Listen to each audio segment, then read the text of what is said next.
وقال يا أيها الناس اتقوا ربكم الذي خلقكم من نفس واحدة وخلق منها زوجها وبث منهما رجالا كثيرا ونساء واتقوا الله الذي تساءلون به والأرحام إن الله كان عليكم رقيبا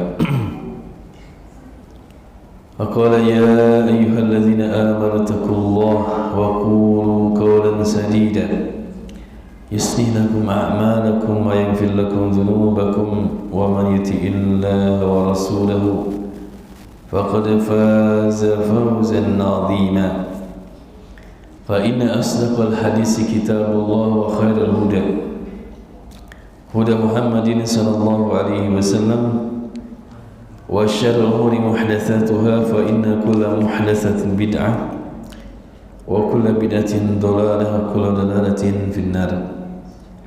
Para jemaah Masjid Al-Kautsar yang dirahmati Allah Subhanahu wa taala, senantiasa lisan kita, lidah kita untuk senantiasa memuji dan bersyukur kepada Allah Subhanahu wa taala.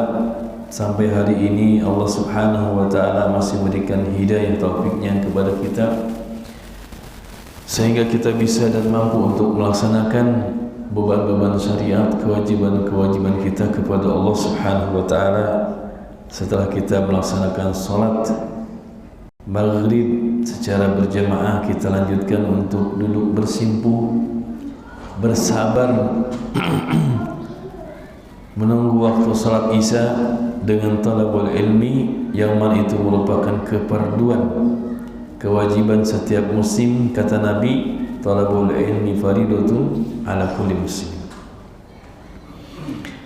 Salawat serta salam senantiasa kita sampaikan kepada Nabi kita yang mulia Nabi Muhammad sallallahu alaihi wasallam, kepada keluarga beliau, sahabat-sahabatnya, dan siapa saja yang senantiasa setia mengikuti jejak langkah beliau, yang senantiasa setia mempelajari ajaran dan sunnah beliau, mengamalkannya untuk kemudian mendakwahkannya sampai hari kiamat.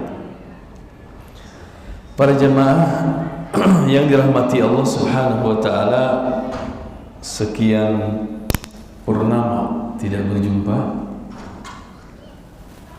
Namun alhamdulillah malam ini kita kembali berkumpul untuk melanjutkan pembacaan kitab yang sangat berharga, Taujihat Al-Islamiyah li Islahi Fardi wal Mujtama, yang ditulis oleh Syekh Muhammad Zamil Jainu rahimahullah ta'ala wa ghafara lahu wa liwalidayhi. Dan terakhir kita sampai pembahasan tentang la tusaddiq dan jalaini. Ada bahasa Arabnya ya, pernah saya share. Kita bahasa Arabnya ke Aldo. Kalau ada bisa dibuka untuk sambil kita baca-baca bahasa Arab. Baik, qala Syekh rahimahullahu taala wa ghafara lahu wa liwalidayhi wa lilqari'in wal mustami'in. La tusaddiq dajjalaini. Beliau memberikan judul janganlah membenarkan, janganlah percaya kepada dua dajjal. Siapa mereka? Nanti kita akan membacanya.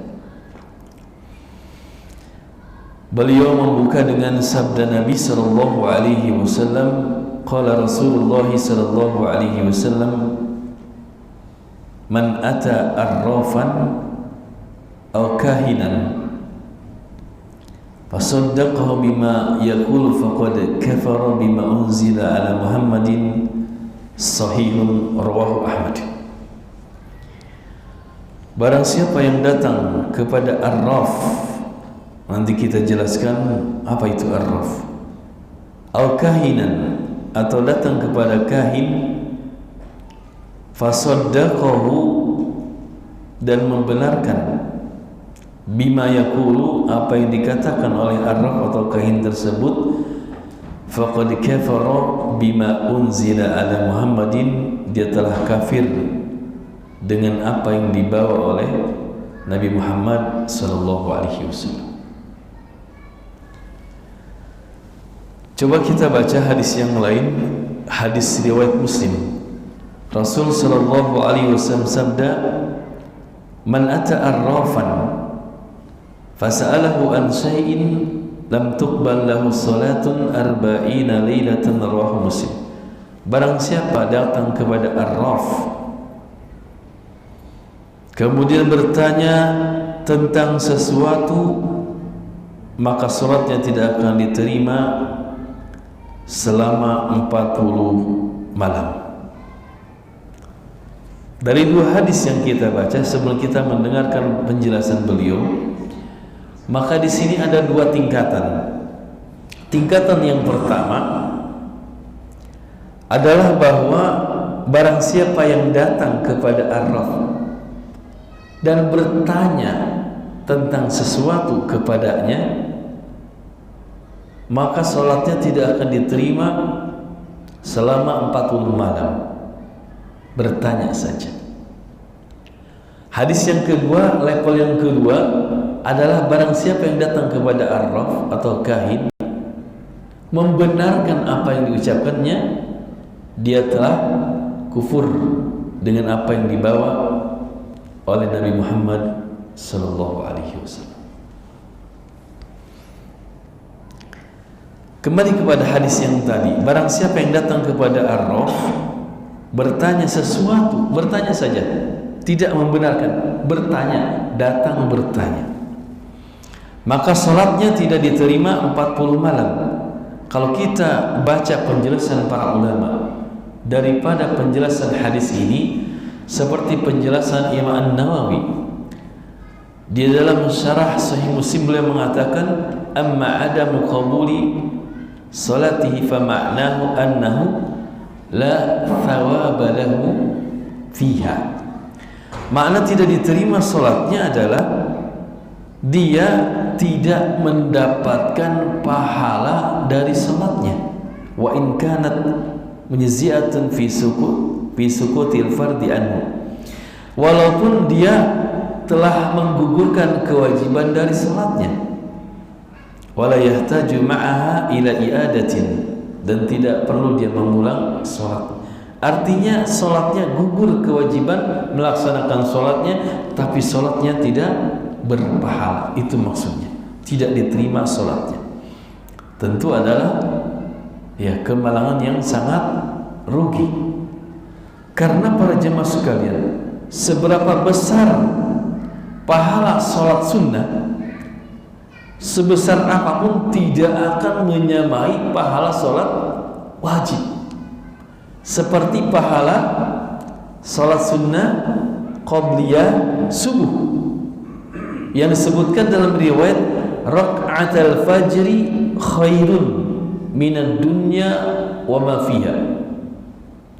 2 rakaat fajar, salat sunnah qabliyah fajar, itu pahalanya lebih baik dari dunia dan segala apa yang ada di dalamnya. Wa mal hayatud dunya fil akhirati illa qalil. Kita perhatikan, tidaklah kehidupan dunia dibandingkan akhirat kecuali sedikit. 2 rakaat saja itu lebih baik, bukan sama, lebih baik daripada dunia dan segala isi. Itu salat sunnah. Sebesar apapun pahala salat sunnah tidak akan bisa menyamai pahala salat wajib. Nah, orang yang datang kepada arraf bertanya sesuatu tidak akan diterima, tidak akan mendapatkan pahala salatnya selama 40 hari. 40 kali 5 berapa itu? 40 kali 5 200 salat. Subhanallah. Apa itu arraf? Kalau kita membaca penjelasan Al-Hafidh Ibnu Hajar, arraf itu adalah alladhi yadda'i ma'rifatal umuri bimuqaddimatin yastadilu biha 'alal masruqi wa makanid dawlati wa lam dzalik. Arraf itu adalah orang yang mengaku mengetahui perkara-perkara ya, yang dengan pengetahuan itu dia bisa menunjukkan kepada sesuatu yang dicuri dan di mana tempat beradanya dan semisalnya. Jadi orang yang mengaku mengetahui perkara gaib ya, sesuatu barang yang dicuri dan tepatnya di mana, itu arraf. Kalau al-kahin alladhi yukhbiru anil mughayyibati fil mustaqbal. Kalau kahin itu adalah yang menghabarkan tentang perkara-perkara gaib di kemudian hari. Apa yang akan terjadi di kemudian hari itu kahin. Nanti kita baca perincian beliau. Para jemaah yang dirahmati Allah Subhanahu wa taala. Jadi menekankan apa yang tadi disampaikan bahwa hukum mendatangi arraf atau kahin ya, barang siapa yang datang kepada arraf menanyakan sesuatu maka faqad fa'ala muharraman, dia telah melaksanakan atau terjatuh ke dalam perbuatan haram, wala tuqbalu salatuhu arba'ina yaman. Fa in sadaqahu faqad kafar. Bertanya saja tidak diterima, salatnya 40. Bertanya dan membenarkan apa yang diucapkan oleh arraf dan kahin tadi telah kufur kepada apa yang diturunkan kepada Nabi Muhammad sallallahu alaihi wasallam. Kenapa? Li anna tasdiqahu takzibu liqaulihi ta'ala. Karena pembenaran kepada apa yang dikatakan oleh arraf dan kahin itu mendustakan ayat Al-Quran. Firman Allah surat An-Naml ayat 65. Allah berfirman, "Qul la ya'lamu man fis samawati wal ardil ghaiba illallah." Mendustakan ayat ini orang yang membenarkan kahin dan arraf. Qul, katakanlah Muhammad, la ya'lamu man fis samawati wal ardil ghaiba illallah. Tidak ada yang mengetahui perkara gaib baik di langit maupun di bumi kecuali Allah Rabbul Alamin. Hatta an-Nabi sallallahu alaihi wasallam, sampai Nabi sekalipun tidak mengetahui perkara yang gaib. Ini harus kita tekankan para jamaah sekalian, karena di sana ada yang meyakini wali-wali mengetahui perkara gaib. Syekh bulan mengetahui perkara gaib. Hatta an-Nabi sallallahu alaihi wasallam asyraful anbiya'i wal mursalin, sampai Nabi sendiri manusia terbaik yang pernah dilahirkan di muka bumi, bukan hanya terbaik di kalangan manusia, bahkan asyraful anbiya'i wal mursalin, ya, manusia atau nabi dan rasul, manusia yang paling mulia yang terbaik. Bahkan di antara para nabi dan rasul, nabi dan rasul ada manusia-manusia terbaik. Yang terbaik dari mereka adalah Nabi Muhammad sallallahu alaihi wasallam juga tidak mengetahui perkara yang gaib. Qul la ya'lamu man fis samawati wal ardil ghaiba illallah. Ini harus diulang-ulang, harus diyakinkan Nabi Muhammad sallallahu alaihi wasallam mengetahui berita-berita yang lalu, peristiwa-peristiwa yang akan terjadi di kemudian hari, itu diwahyukan oleh Allah Subhanahu wa taala. Bagaimana beliau bersedih hampir sebulan ketika peristiwa hadisul ifki, berita bohong, ya, diisukan ketika itu istri beliau yang sangat dicintai Aisyah radhiyallahu anha berbuat, ya, serong dengan seorang sahabat, saya lupa namanya. Ada yang ingat? Ya, ketika peristiwa hadis ifki sampai sebulan tidak berkomunikasi dengan istri beliau yang sangat dicintai. Peristiwa perang Uhud, orang yang sangat dicintai beliau, pamanda beliau siapa? Hamzah bin Abdul Muthalib gugur syahid di medan perang ketika peristiwa Uhud. La kuntu a'lamul ghaiba lastakthartu minal khairi wa ma massani su. Nabi, hatta Nabi SAW, apalagi bukan Nabi, ujuk-ujuk seseorang datang mengetahui perkara gaib. Dan yang aneh lagi, para jemaah sekalian, banyak yang percayainya.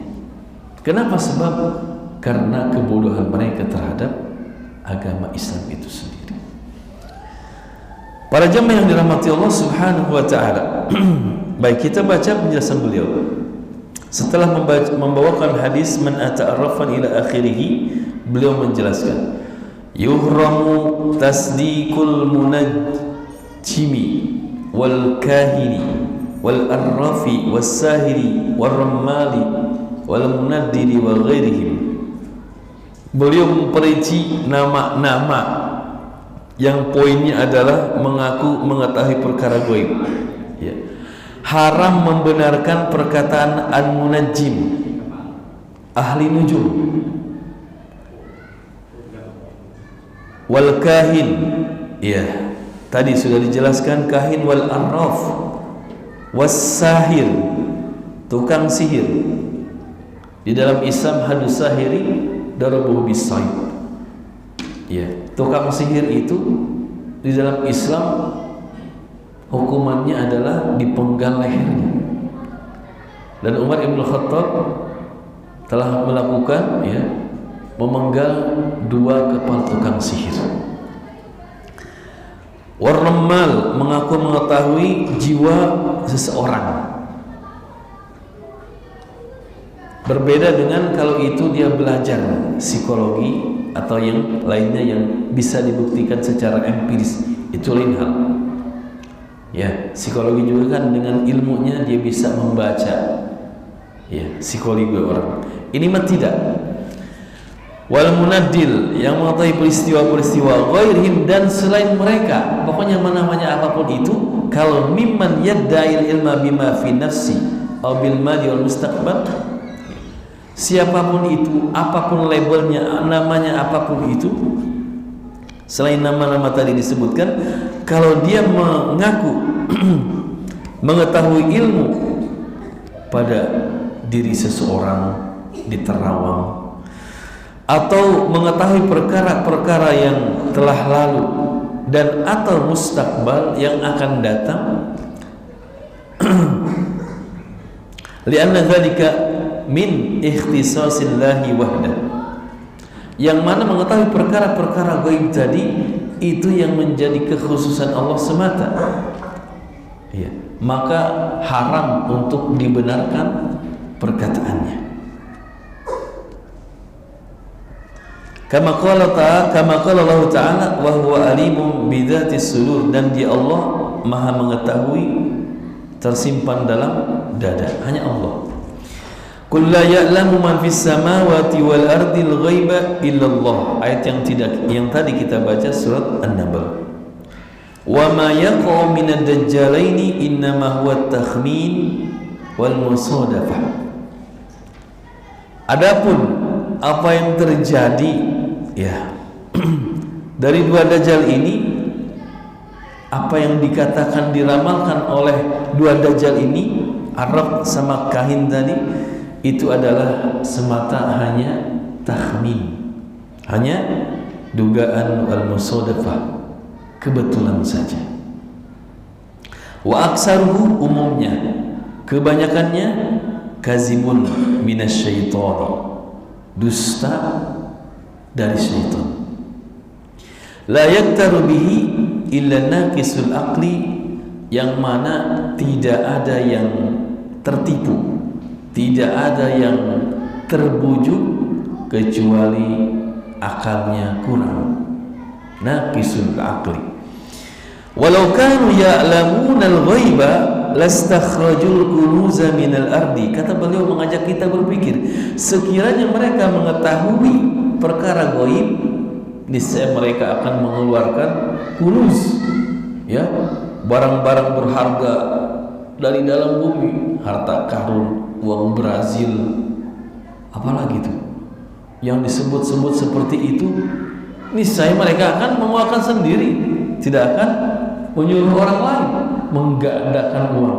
Coba secara akal, dia bisa menggandakan uang, kenapa tidak untuk dia saja, tidak untuk orang lain?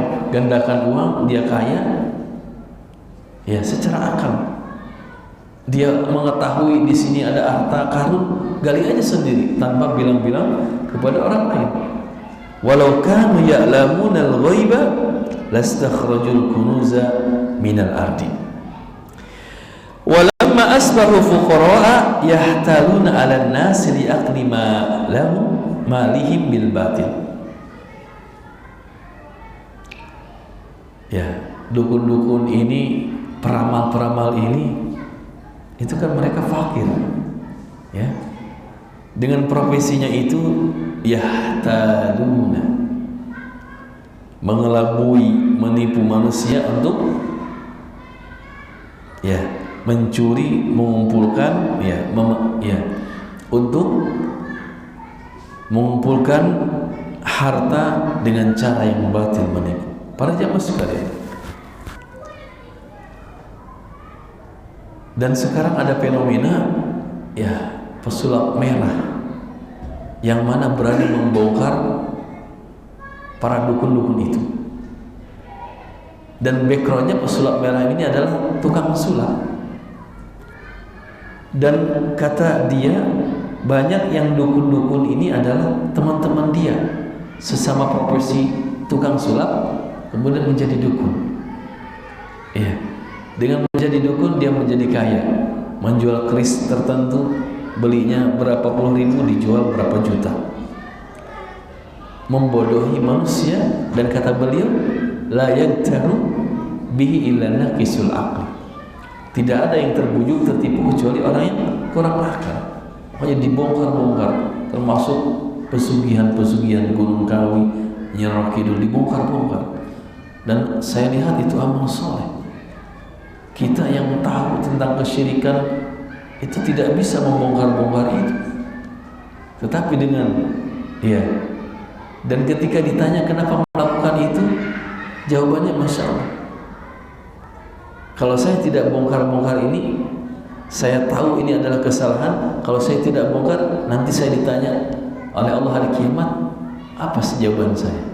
Masya Allah, jawab seperti itu ketika dan banyak orang tercerah dengan sementara kita yang mengetahui tidak bisa membongkar-bongkar itu karena tidak memiliki ilmunya untuk bisa membongkar kesyirikan-kesyirikan, kesalahan-kesalahan yang terjadi di masyarakat.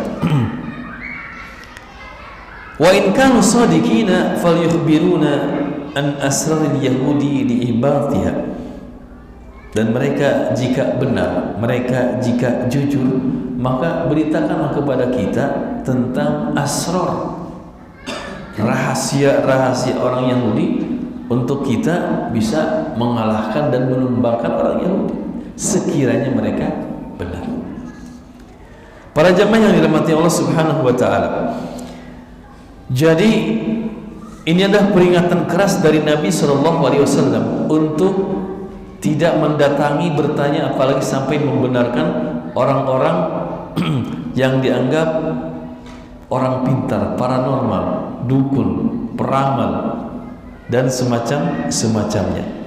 Adapun hikmahnya para jemaah sekalian, ulama mengatakan innama kanat uqubatuhu hadhihi li'alla yatahawana an-nas fi su'alihim. Peringatan keras ini sampai bertanya saja dilarang. Imbasnya, akibatnya sholatnya tidak akan diterima 40 malam atau 40 hari. Kata para ulama, supaya manusia tidak memudah-mudahkan bertanya kepada mereka. Wal yaqta' ta'liqal qalbi bi ghairillah, yang mana ya hal ini akan memutus mata rantai keterikatan hati manusia kepada selain Allah. Jadi larangan itu, syadda zari'ah itu adalah ya tidak bertanya kepada mereka ini supaya tidak terikat hati manusia kepada selain Allah. Karena yang terjadi di muka bumi ini semuanya adalah atas kehendak Allah, tidak yang lain. Wal yuhaqqiqi tawakkula 'ala Allahi wahda, dan merealisasikan, mentahqiq, mewujudkan tawakul hanya kepada Allah Subhanahu wa taala, mengembalikan semua peristiwa hanya kepada Allah Subhanahu wa taala. Di dalam surat Al-Hadid itu Allah berfirman, ma asaba min musibatin fil ardi wala fi anfusikum illa fi kitabin min qabli an nabraha inna dzalika 'ala Allah yasir. Ma asaba min musibatin fil ardi, tidak ada peristiwa yang terjadi di muka bumi, wala fi anfusikum, tidak ada peristiwa yang terjadi menimpa diri kalian, illa fi kitabin min qabli an nabraha, kecuali semuanya sudah ditulis oleh Allah dalam kitab sebelum Allah menciptakan. Ya, min qabli an nabraha inna dzalika 'ala Allah yasir, sesungguhnya yang demikian sangat mudah bagi Allah. Bahkan disebutkan dalam hadis, sebelum Allah menciptakan langit dan bumi 50.000 tahun sudah Allah tuliskan takdir-takdir, selesai.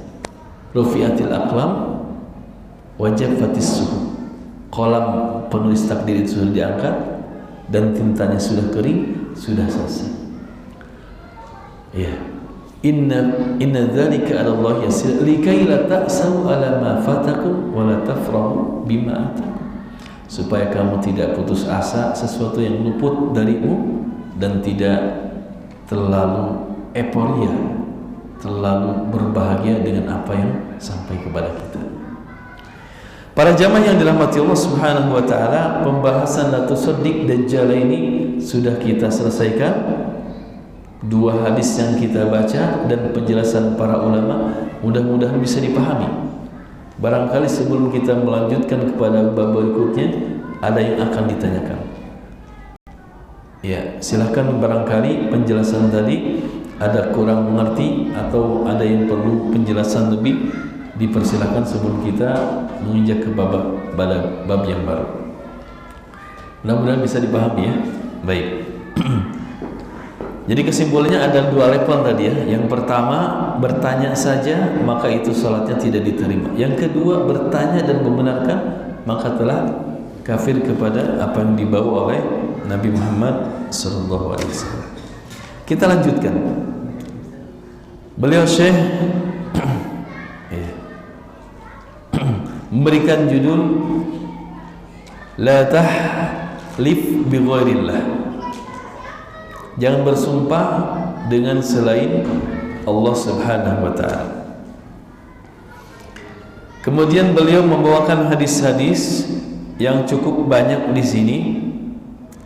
Ada 8 hadis dan 1 perkataan sahabat Abdullah bin Mas'ud. Baik, kita baca hadisnya satu persatu.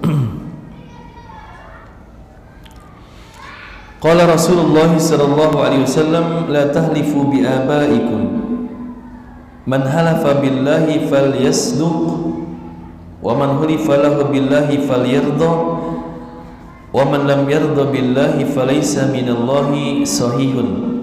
Rawahu Ibnu Majah undur Sahihul Jami'. Rasulullah sallallahu alaihi wasallam bersabda, la tahlifu bi abaikum, janganlah kalian bersumpah dengan bapak-bapak kalian, dengan nenek moyang kalian.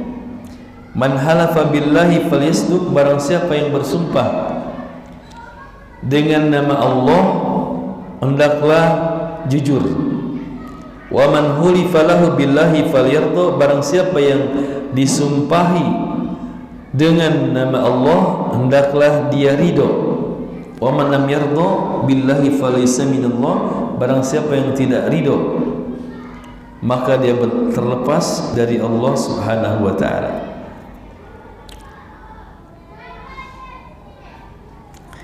Hadis yang kedua, wa qala sallallahu alaihi wasallam, la tahlifu bi abaikum wala bi ummahatikum wala bil andadi wala tahlifu illa billah wala tahlifu illa wa antum sadiqun. Sahihun rawah Abu Dawud, undur Sahihul Jami'. Rasul sallallahu alaihi wasallam sabda, la tahlifu bi abaikum wala bi ummahatikum, janganlah kalian bersumpah dengan nama bapak-bapak kalian dan ibu-ibu kalian.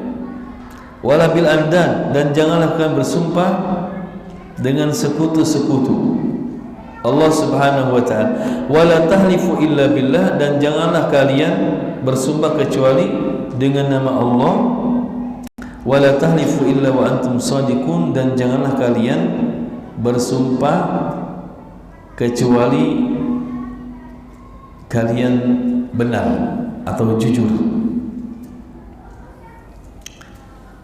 Baik, yang ketiga, wa qala sallallahu alaihi wasallam, man halafa bi ghairillahi faqad asyraka, barang siapa yang bersumpah dengan selain Allah dia telah syirik. Iya, para jemaah sekalian, larangan ini an-nahyu lit-tahrim. Larangan ini adalah untuk pengharaman. Haram itu sendiri definisinya adalah dikerjakan berdosa dan dosa besar, ditinggalkan berpahala dan pahalanya besar. Yang mana tahrim ini, haram itu adalah kebalikan daripada wajib. Ya, ahkamul khamsah, hukum yang 5 itu kan wajib, sunnah, mubah, makruh, haram. Jadi haram itu kebalikan dari wajib. Wajib itu masuk ma yusabu fa'iluhu wa uqibu tarikuhu. Wajib itu adalah dikerjakan mendapatkan pahala dan pahalanya besar, ditinggalkan berdosa dan dosanya besar. Adapun haram kebalikan daripada wajib. Haram itu adalah dikerjakan mendapatkan dosa, dosanya besar, ditinggalkan itu berpahala, pahalanya besar. Kita meninggalkan sesuatu yang haram itu mendapatkan pahala yang besar. Jadi bersumpah dengan nama selain Allah adalah sesuatu yang diharamkan ya, dan termasuk dosa besar. Nanti kita baca hadis yang ketiga, termasuk kesyirikan, ada perinciannya. Kenapa sebabnya? Ya, sesuatu yang diharamkan dan dosa besar. Li'annal halafa ta'zimu lil mahlufi bihi. Karena bersumpah itu mengagungkan dengan nama yang dia gunakan untuk bersumpah. Ketika bersumpah dengan nama Allah, dia mengagungkan Allah. Ketika bersumpah dengan nama selain Allah, maka dia mengagungkan selain Allah nama yang diagungkan, dan itu adalah dosa besar. Mengagungkan sesuatu yang tidak berhak untuk diagungkan, karena yang berhak diagungkan hanya Allah Subhanahu wa ta'ala. Wa ta'zimu bil halafi la yakunu illa billah, dan mengagungkan dalam bersumpah tidak boleh kecuali hanya Allah Subhanahu wa ta'ala. Itu menurut Al-Hafidh Ibnu Hajar Al-Asqalani rahimahullah. Kemudian hadis yang ketiga, man halafa bi ghairillahi faqad asyraka, barang siapa yang bersumpah dengan selain Allah dia telah syirik. Syekh Muhammad bin Shalih Al-Utsaimin menjelaskan hadis ini, kata beliau, man halafa bi ghairillahi faqad asyraka syirkan asghara illam yuqsad at-ta'zim alladzi la yaliku illa billah. Barang siapa yang bersumpah dengan selain Allah, dia telah syirik kecil. Walaupun syirik kecil tapi dosa besar. Jika tidak dimaksudkan pengagungan itu, ya, yang tidak berhak kecuali kepada Allah. Dia bersumpah dengan nama selain Allah, tapi tidak mengagungkan nama tersebut. Dia tetap meyakini yang berhak diagungkan adalah Allah. Kalau seperti itu, syirik kecil. In qasada ta'zimal mutlaq fa huwa syirkun akbar. Ketika diniatkan, dimaksudkan dengan sumpah nama selain Allah itu adalah pengagungan yang mutlak terhadap nama tersebut, maka dia telah syirik besar, mukhrijun anil millah, muhbitul a'mal, keluar dari agama Islam, akan hapus seluruh amal ibadah. Walau asyraku lahabitu anhum ma kanu ya'malun. Sekiranya mereka terjatuh ke dalam kesyirikan, hangus seluruh amal soleh, menjadi nol atau bahkan bisa min. In qasada ta'zimul mutlaq fa huwa syirkun akbar. Maka ya, bersumpah ini perkara yang besar. Bersumpah dengan nama Allah kalau itu mengharuskan. Dan ketika bersumpah dengan nama Allah, yakini, pastikan bahwa kita adalah dalam kondisi benar. Kita berkata jujur. Ya. Yang keempat, para jamaah sekalian, wa qala Rasulullah sallallahu alaihi wasallam, man halafa ala yamini sabrin yaqtata'u biha ma lam ri'in muslimin huwa fiha fajirun laqiyallaha wa huwa alaihi ghadban, muttafaqun alaih. Apa arti muttafaqun alaih? Muttafaqun alaih, hadis riwayat Bukhari dan Muslim. Tetapi istilah muttafaqun alaih kalau secara harfiah kan artinya muttafaqun alaih, sepakat atasnya, atas hadis ini. Siapa yang dimaksud sepakat? Sahih Bukhari, ya, Imam Bukhari dalam sahihnya, Imam Muslim dalam sahihnya. Dan istilah muttafaqun alaih tidak semua ulama hadis menggunakannya. Muttafaqun alaih itu digunakan oleh Al-Hafidh Ibn Hajar Al-Asqalani, muttafaqun alaih ketika hadis itu diriwayatkan oleh Imam Bukhari dalam sahihnya dan Imam Muslim dalam sahihnya. Karena sebagian ulama yang lain tidak menggunakan muttafaqun alaih seperti Imam An-Nawawi, tetapi rawahul Bukhari wa Muslim. Para jamaah yang dirahmati Allah Subhanahu wa taala, Nabi sallallahu alaihi wasallam bersabda, man halafa ala yamini sabrin yaqtata'u biha ma lam ri'in muslimin huwa fiha fajir. Barang siapa yang bersumpah ala yaminin sabrin, sumpah untuk bersabar. Yamini sabrin, sebuah istilah, nanti kita jelaskan. Barang siapa yang bersumpah dengan yamini sabrin, yaqtata'u biha, dengan sumpah itu dia mengambil, dia mengumpulkan, merampas malam meri'in muslimin, harta seorang muslim, fiha fajir, sementara dia dusta, laqiyallaha wa huwa alaihi ghadban, ancamannya dia berjumpa dengan Allah hari kiamat nanti dalam keadaan Allah murka, Allah marah kepada orang tersebut. Para jamaah yang dirahmati Allah Subhanahu wa taala, halaf yamin sabrin ini, sumpah yamin sabrin ini, nama lainnya adalah yamin gomus. Dalam hadis yang lain, minal kabairi, termasuk dosa besar, al yamin gomus. Sumiyat yaminu sabrin, dinamakan yaminu sabrin, sumpah yaminu sabrin, sumpah sabar. Yamin itu sumpah. Li'anna sahibaha yuhbasu alaiha, karena orang yang melakukannya dipenjara, ditahan karena telah melakukan yaminus sabrin. Dinamakan yaminus sabrin karena pelakunya yuhbasu alaiha, Ai yalzimu biha wa yu'aqabu 'alaiha. Ya, dia berada di atasnya terus-menerus dan disiksa atau disanksi dengan yaminus sabrin tersebut. Atau li'annaha tuhbasu sahibuha 'anil jannah. Orang yang melakukan yaminus sabrin, ya, dia tertahan dari masuk surga kena sumpah palsu untuk menipu dan mengumpulkan harta manusia. Itu namanya yaminus sabrin. Kamu belum bayar, saya sudah bayar. Kemudian dia bersumpah padahal dia belum bayar misalkan. Maka itu yaminus sabrin. Syaratnya yaminus sabrin itu ada 3. Yang pertama,